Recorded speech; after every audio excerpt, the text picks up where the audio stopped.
Why does accountability so often get weaponized as blame and punishment? And how can leaders inspire true accountability in their teams instead? If you find yourself pondering that question, well, you're in luck, because that is the exact question that I and my guest today, Michael Timms, go after and try to answer for you. That's right. Welcome to the Peak Performance Leadership Podcast. I'm Scott McCarthy, your Chief Leadership Officer.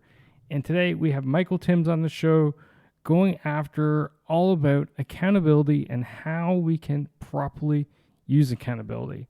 Today, he and I go deep on that topic, and you're going to come away with some seriously actionable takeaways, and particularly the following three.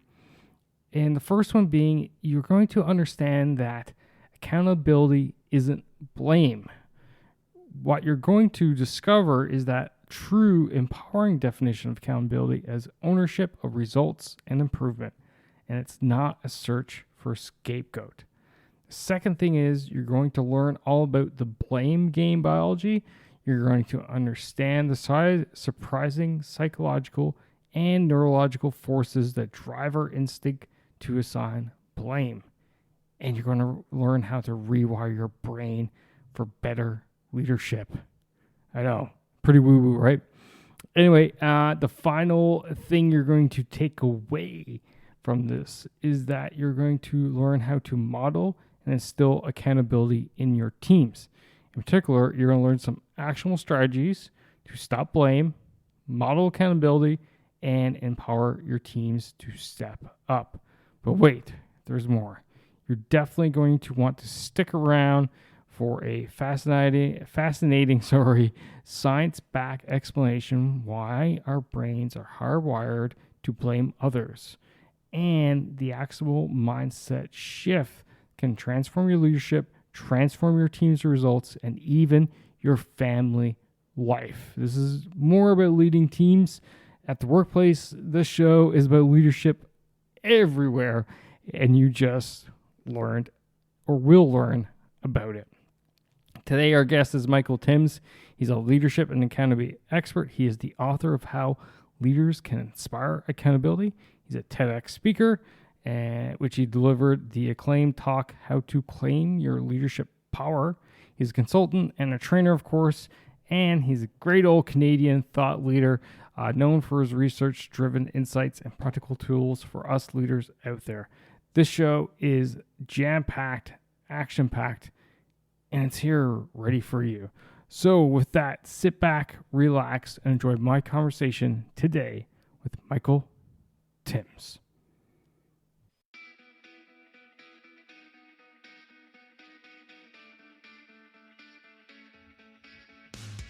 Welcome one, welcome all to the Peak Performance Leadership Podcast, a weekly podcast series dedicated to helping you hit peak performance across the three domains of leadership.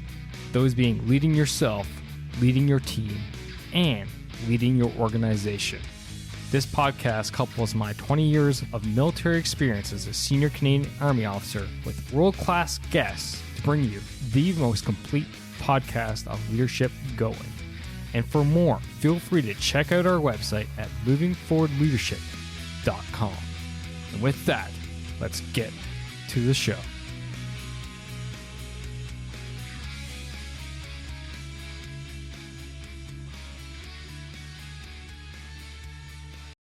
Michael, welcome to the show, sir. So good to have you here today. Thanks a lot, Scott. I really appreciate you having me here. I love having other Canadians on the show. It feels good because I normally it's either Americans or actually Aussies experts on the show. So it's always good to have a fellow Canadian, fellow Canuck on the show.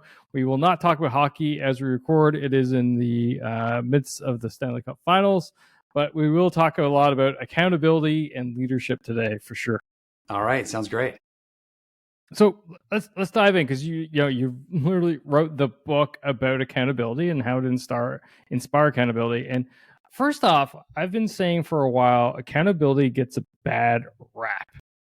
I'd love to hear your take on that from your perspective. For sure. I think one of the challenges with, because I know a lot of leaders want to create a culture of accountability. They want to instill accountability in others, but accountability is really kind of a bad word, I think, in most workplaces. It's oftentimes what leaders talk about, when people are not performing. And people are like, oh my gosh, here comes the accountability talk again, right? I think the problem is that what's actually happened in our society is we have weaponized this word accountability, and we're using it to mean something that's not really what it was originally intended to mean. For instance, when we hear media or talk about the word accountability, it's usually in terms of, this politician must be held accountable, right? Or this CEO must be held accountable. And really what they're saying is this politician is to blame and they should be punished. And so effectively what they're doing is they're using the word accountability as a euphemism or as a nicer way of saying blame and punishment. When in fact, accountability is the complete opposite of blame. When you want to kill accountability, just blame somebody else and they won't take accountability. And the very act of blaming somebody else is not taking accountability. So yeah, we have messed up that word by just using it as a nicer way to describe blame and punishment, when that was not the original intent. And whenever something gets associated with blame and punishment, like that's it. It's game over as far as I'm concerned, because everyone will avoid it. They don't want anything to do with it because it's that scary ogre sitting over in the corner. But I loved how you've kind of framed this thus far. So from your perspective now, you kind of simplified it, but I'd love to go deeper on what you believe accountability is, how you see it moving forward. Yeah, the way I define accountability is really there's two parts. One is focusing, or rather taking ownership of results instead of simply taking ownership of tasks. That's part one. Part two is focusing on what you can do to improve future results. So that's taking ownership of results and focusing on what you can do to improve future results. And so just to kind of break that down a little bit, I say accountability is taking ownership of results, not tasks. And there's a big difference. There's a big mindset. When you see somebody who is only taking ownership of tasks, we call that is a responsible person. And that's good. We want responsible people. We want people to do what they say they are going to do. But what I'd rather have is somebody who gets the results that they say that they're going to get. And if they don't, they're going to say, you know what, this did not work out well, but I'm not going to let you bear the consequences of that, Michael. I'm going to take care of this I'm going to own this and I'm going to fix this. That is somebody who takes ownership of results. And that is accountability. And the difference is, and I don't know if you've seen people in the workplace who oftentimes they hide behind responsibility to avoid taking accountability. And they say, well, I did what you told me to do. I did my job. Like, well, yeah, but we did not get the results that we wanted and we need follow through. Well, I did my job. And that's a way of people sort of saying, I'm out, right? I did, quote, my job. I did what you told me to do, and the consequences are yours. That is not accountability. That's responsibility, and I think responsibility is good, but it's not as good as accountability. So that's part one. Part two is focusing on what you can do to get better results, and or rather improve future results.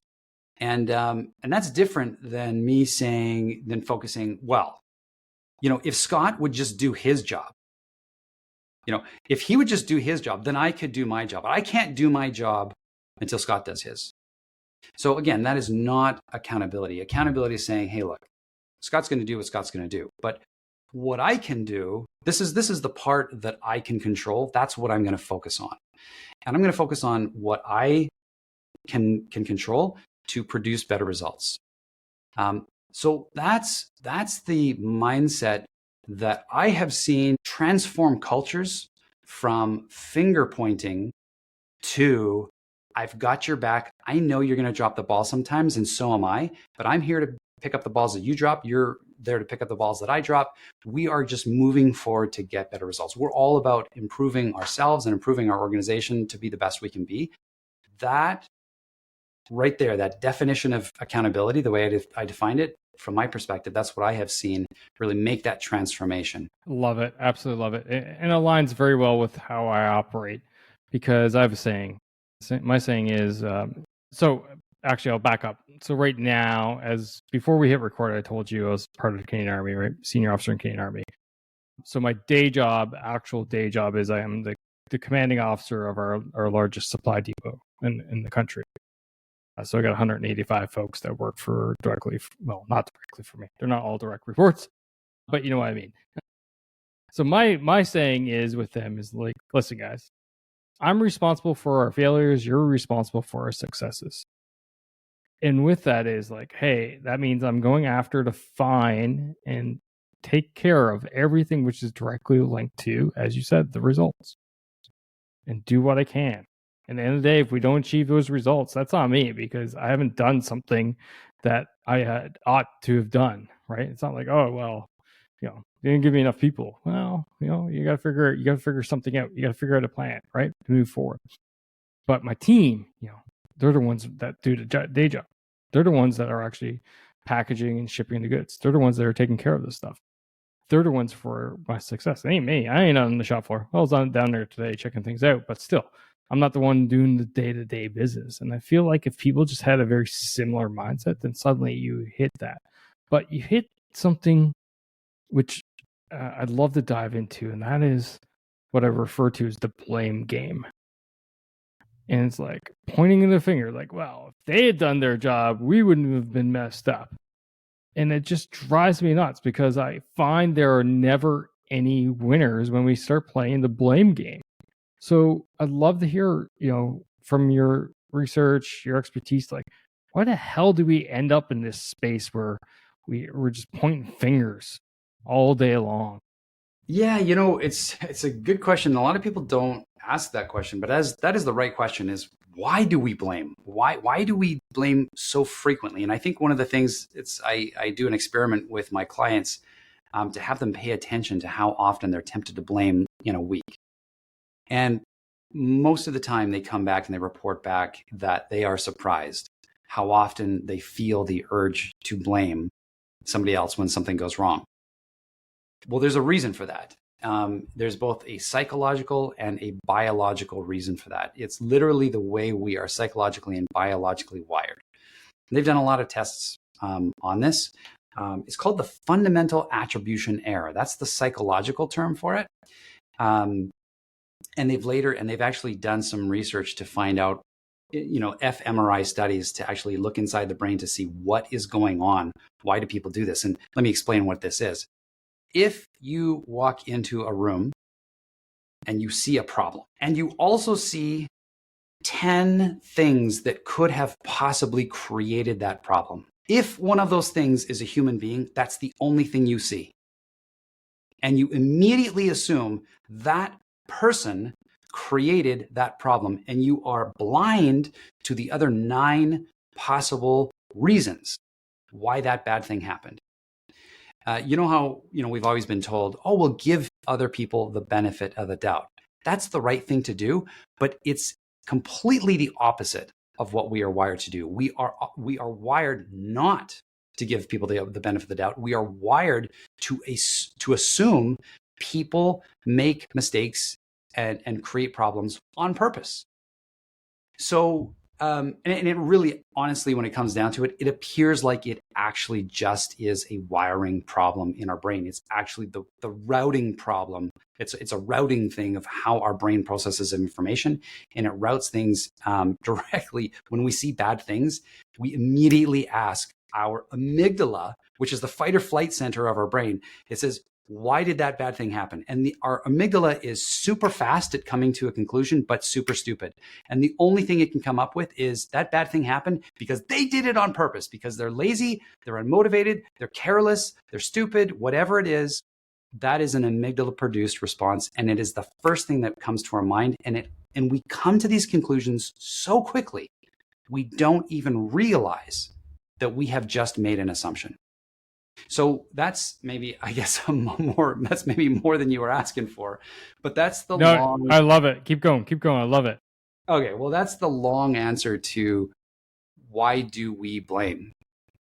And it was actually, it wasn't until realizing that was a huge turning point in my life.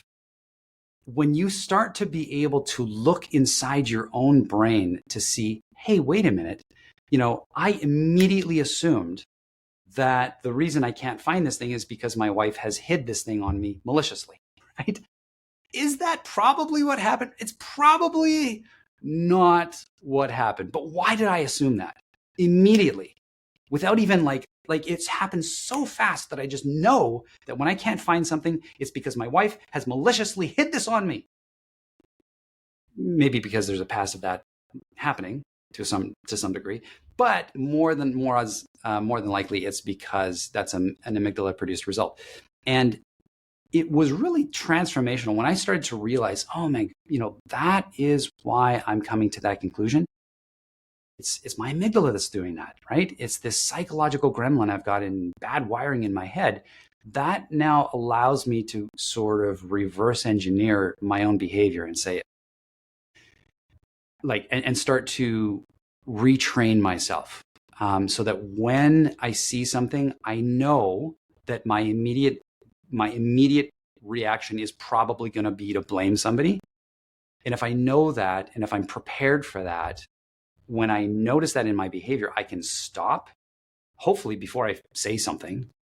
And then I can say, hey, what are the other factors that may have contributed to this problem, including my own behavior, right? Because any problem that you come to, one of the possible reasons for that problem is almost always going to be your own behavior. But that's the last thing that we want to look at, right? The first thing we want to look at is other people's behavior. So yeah, that's helped me, I think, become a better human being. I think it's helped me build better relationships with my family and my coworkers. And it has certainly helped me get more sustainable results. No, that's really fantastic, man. Wow, that's a much deeper answer than I had ever expected, for sure. And just to wrap that up, it just feels like there's something comforting about just blaming someone else, blaming something else to us. But I think you kind of hinted at, we need to look internal first. And that's one of the things I feel leaders have such a difficult time doing. Oh, heck, human beings in general have such a difficult time doing, is looking at ourselves first.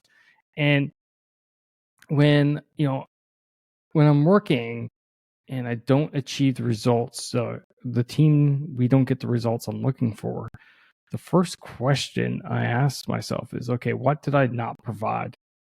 Where did I fall short here? Which is something I find a lot of leaders don't actually do, because the first thing they want to do is well, how come you didn't do this? Or how come you did that? Right? So why is it so difficult for us to look in the mirror and look at ourselves and go, hey, have you got this sorted out or not? Well, that's another really interesting question that most people don't ask, is why do we, if that's true, that when we encounter a problem, when we have a problem, one of those reasons almost always is our own behavior. And if that is true, which it is, well, why don't we look at our own behavior? Why do we almost never look in the mirror and say, hey, you know what did I do? Did I do anything to contribute to this problem?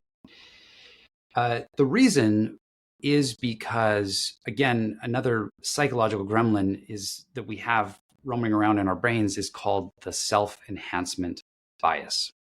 And we have, if you believe in evolutionary psychology, the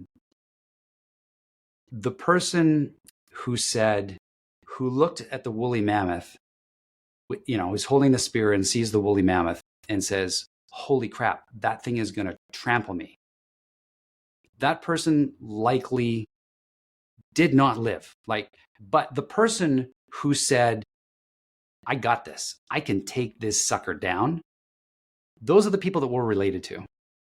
We're related to the people who had the confidence, even if it wasn't justified, right? The confidence to go after and to do hard things. Those are the people who have better life expectancies. And so our brains know this. And so our brains are constantly doing things to make us think that we're better than we really are. Because here's the ultimate performance enhancer: confidence. Confidence is the ultimate performance enhancer. It can actually screw you up if you get overconfident, right? But confident people almost always perform better than insecure people. People are like, oh, I think I'm going to screw this up. Yeah, you're probably going to screw this up, right? It's the people who say, I got this, who are more likely to nail it. And our brains know this. And so they're constantly shielding us from our weaknesses.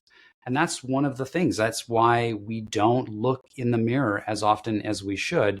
It's because our brains are trying to protect our fragile egos, because we know, because our brains know we have a better chance of survival if we don't look at our weaknesses. But the problem is our brains learned this in a time where our life was constantly at risk. We don't live in that time anymore. And so this self-enhancement bias often works against us. So that's, again, probably a longer answer to why don't we look in the mirror? That's why.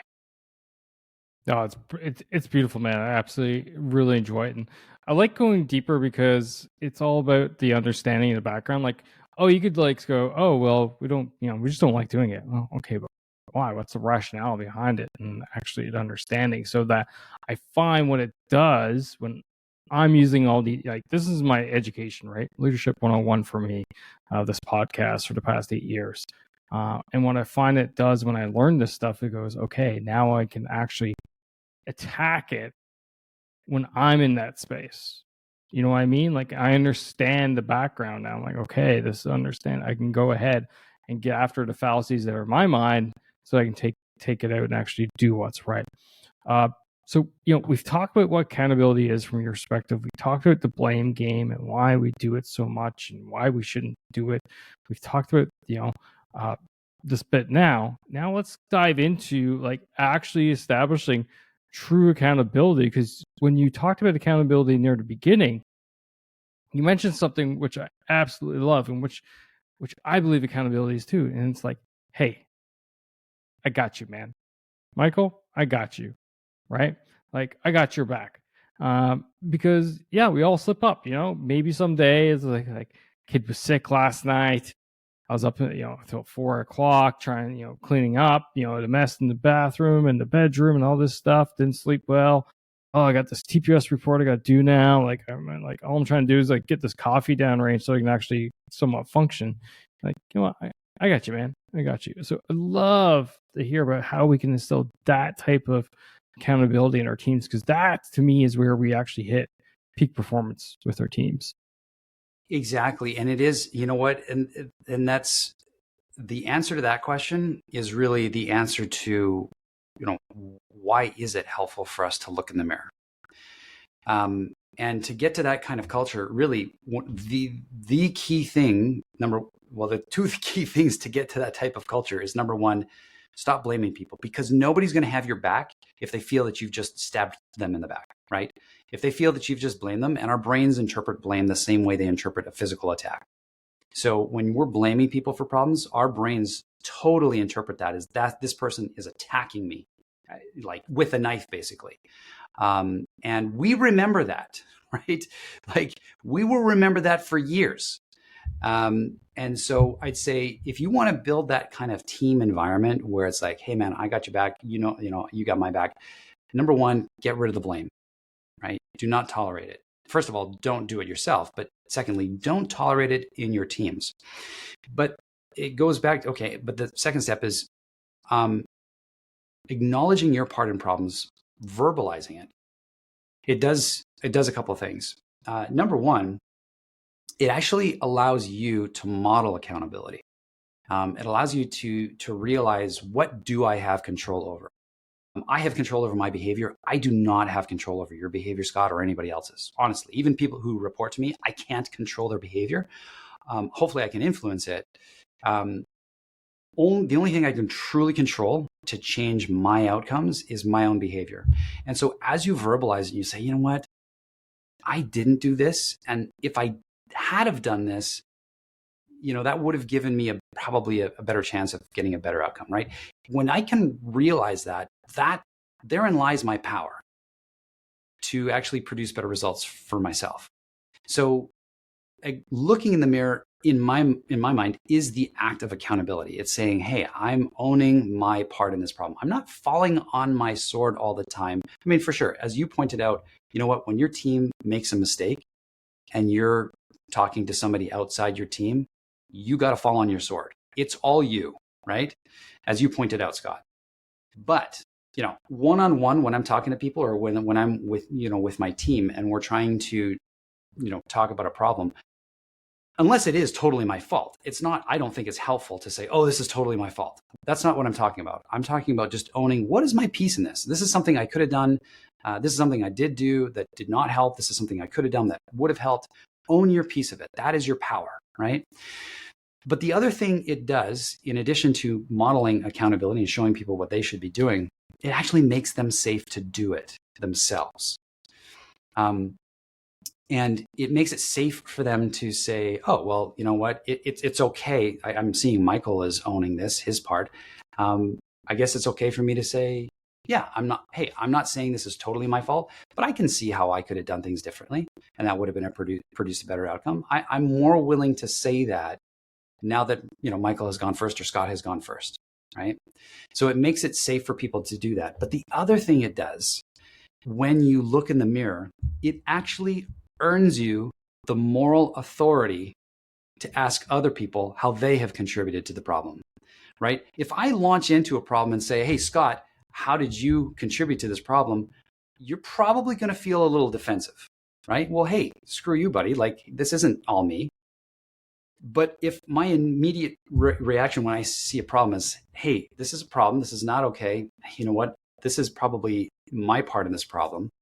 If nobody else is taking ownership, I have now earned the moral authority to say, okay, hey, Susie, what's your part in this? Hey, Steve, what's your part in this, right? And people are going to be far more willing to allow me to hold them accountable if they have seen me go first. So number one, as you look in the mirror, it gives you the power to create a better future for yourself. It models accountability. Number two, it makes it more safe for other people to take ownership and take accountability. And then three, I just lost my train of thought. What was my train of thought? What was number three? I can't remember. Sorry, I just lost my train of thought. It's all good. Those are the keys of that's why we look in the mirror. No, it's tough being alone as a leader. You're often in situations where you're not sure where to go. You're not sure what's the best decision. Yet, as Colin Powell once said, it's lonely at the top. And reality is, it takes time. Sure, you can read books and listen to podcasts such as this one, but nothing beats experience.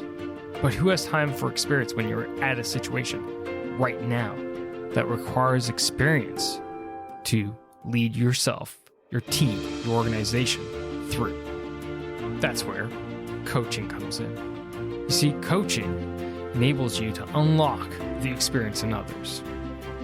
Right here, right now, you have 20 years of military service, plus 150 plus episodes of interviews and topics and research sitting at your disposal.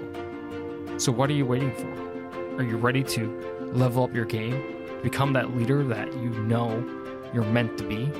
Are you ready to go to the next level? If so, drop me a line, Scott@movingforwardleadership.com, or swing by the website and book a discovery call through movingforwardleadership.com/book. And let's get you moving in the right direction, leading better, leading more effectively today, right here, right now. Starting off with leading yourself. And then let's focus on how you can build your high-performing team to drive your organization's output higher, faster, harder. Today. Not next week, not next month, but today. All right, folks, that's it. Now let's get back to the show.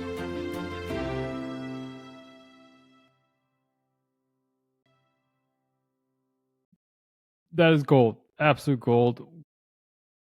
And I just love the undertone of, accountability, of course, but just taking ownership of what you can. And then as well, leading by example is what I really got out of here. By leading by example, that is how we start instilling that in our teams. And then from there, they can go ahead and start, instilling, perhaps in their teams or amongst themselves. So that is definitely something I'm really thoroughly enjoying. Michael, we've hit a lot of ground. Oh, go ahead. Sorry, number 3. I was going to say, the number 3 that I just temporarily forgot was the third thing is it gives us the moral authority to hold others accountable. So there you go. There we go. Wrap it up. Thanks. Beautiful. We've hit a lot of ground here. I'd love to know, is there something we haven't touched that you think would be appropriate or important to the audience to hear right now before we wrap this thing up? The most important thing, and I know you shared that a lot of your audience are people in leadership positions now, and most of us are in a leadership position, whether we're a parent or a coach or whatever, even if we don't hold a leadership position at work. I think the key mindset to becoming a better leader is to understand it's on you, right? It starts with you. If you are not getting the behavior that you want to see from other people, there's a good chance it's because of something you're doing or not doing. And oftentimes people are responding or reacting to your behavior. So when you're seeing other people behave in ways that you think are counterproductive, number one, look at yourself and say, hey, what am I doing here that's perhaps influencing people to do that? But if you can't figure that out, ask them. They'll be able to tell you. And that's one thing, I would say, here's one freebie tip for you. Here's your leadership superpower that is available to all people in leadership positions, but very few people actually access this superpower, is to request feedback. But you want to request feedback in a way that, doesn't make you look like a weenie and a needy person. A lot of times, people know when you're asking for feedback when you just want to hear a compliment, right? And people can hear that and that makes you look weak. But the way to ask for feedback in a way that probably is going to get people to give you good feedback is to ask for specific advice. And I usually frame it like that. I'm like, hey, Scott, I really respect your opinion. Can you give me some advice? Is there anything that you have seen me do or not do that could have produced a better result in this situation? You don't have to get back to me now, but can I circle back to you tomorrow? Maybe if you need more time to think about it, right? That is how you're going to get really helpful feedback, because most people, the people around you know what you need to work on as a leader way better than you do. So ask them. So there's my final tip for you. Absolutely love it. And then final, Michael, where can people find you, follow you, be part of your journey? Shameless plug. I know you got your book, you got your TEDx talk that you wanted to promote. Feel free to let us know, and I'll put the links in the show notes. Yeah. So I think probably the easiest way, if you like what you heard and you want to learn more, I'd suggest you check out my TEDx talk. It's How to Claim Your Leadership Power. All you need to do is just kind of type Google Michael Timms, and it'll probably be the first thing that pops up. But that's a 11-minute summary really of my book. And if you like that, then if you want to do a deeper dive, check out my book, How Leaders Can Inspire Accountability. And you can follow me on YouTube. You just Google Michael Timms and you will find me. Awesome. And as always, for you to listener, it's easy. Just go to leaddon'tboss.com/the episode number in digits, as in 123 or whatever the episode number is, and you'll find all the links in the show notes. Easy to grab. Link Michael again. Thanks for taking time at your busy schedule and talk to us about this super important topic. I absolutely love it. Accountability to me is crucial. So thank you so much, sir. My pleasure. Thanks, Scott. And that's a wrap for this episode, ladies and gentlemen. Thank you for listening. Thank you for supporting the Peak Performance Leadership Podcast. But you know what you could do to truly support the podcast? And no, that's not leaving a rating and review. It's simply helping a friend. And that is helping a friend by sharing this episode with them if you think this would resonate with them and help them elevate their performance level, whether that's within themselves, their teams, or their organization. So do that. Help me, help a friend, win-win all around. And hey, you look like a great friend at the same time. So just hit that little share button on your app, and then feel free to fire this episode to anyone that you feel would benefit from it. Finally, there's always more. There's always more lessons around being the highest performing leader that you can possibly be, whether that's for yourself, your team, or your organization. So why don't you subscribe? Subscribe to the show via movingforwardleadership.com/subscribe. And until next time, lead, don't boss, and thanks for coming out. Take care now.